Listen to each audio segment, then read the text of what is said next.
Magandang gabi guys, panibagong vlog na naman tayo at panibagong recipe na lulutuin na napakasimple lang mga idol. Yun nga guys, umpisa na natin maggawa ng chicken fillet. Naghanda lang ako ng breadcrumbs at saka itlog at saka yung harina mga idol.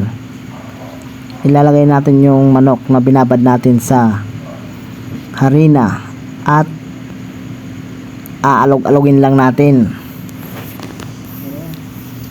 para ma-coat yung manok sa harina. Bago natin i-dip sa itlog at saka breadcrumbs, nilagyan muna natin sila ng pampalasa para mas malasa na yung chicken pag yung prinito mo mga idol.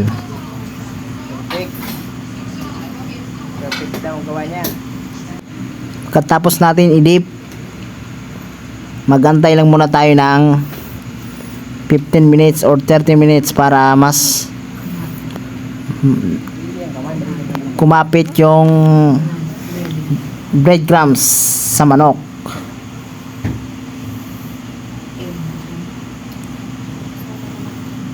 Yan mga idol, sarap nito mga idol. Nagugutom na sila, nag-aantay ng ulam.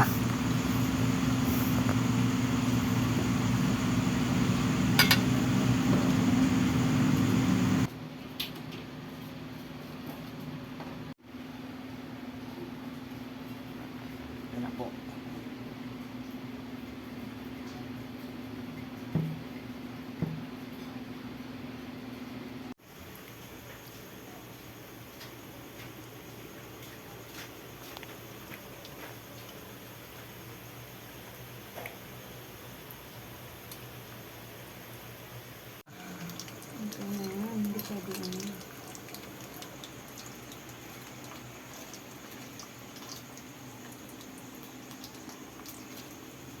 Lagyan natin sila ito ganito.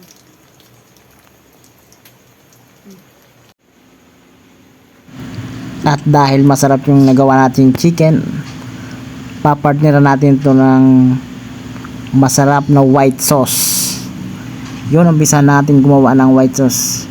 Naglagay lang ako ng 5 kutsaritang mayonnaise at naglagay na rin ako ng 2 teaspoon na kalamansi at nilagyan ko na rin ng black pepper powder and minced garlic mga idol, at saka halo-haloin mo lang mga idol. Pwede nang sausawan niya natin ng napakasarap na chicken fillet mga idol.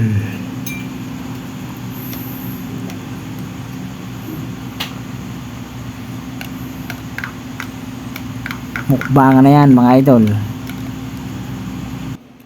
Sarap nito sauce.